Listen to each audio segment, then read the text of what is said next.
হযরত শাহজালাল আন্তর্জাতিক বিমানবন্দরে নিজের ব্যাগ স্ক্যানিং করার সময় সিসিটিভির রেকর্ড করা ফুটেজ এজেন্সির মাধ্যমে বিদেশে অবস্থানরত কারো হাতে পৌঁছে গেল।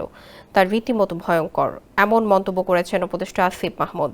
সোমবার ফেসবুকে নিজের ভেরিফাইড আইডিতে এক স্ট্যাটাসে তিনি ঘটনায় উদ্বেগের কথা জানান। কেউ নিরাপদ নয় উল্লেখ করে পোস্টে আসিফ মাহমুদ বলেন, গতকালকের ঘটনায় এটা বুঝতে পারলাম যে পিস্তল কেন মিসাইল সাথে রাখলেও আপনি কেউ নিরাপদ নই। দেশের নিরাপত্তার অভাবে বিষয়টি উল্লেখ করে তিনি বলেন, যেভাবে মুহূর্তের মধ্যেই দেশের প্রধান ইন্টারন্যাশনাল এয়ারপোর্টের সিসিটিভি ফুটেজ এজেন্সির মাধ্যমে বিদেশে অবস্থানরত কারো হাতে পৌঁছে গেল, তা রীতিমতো ভয়ঙ্কর।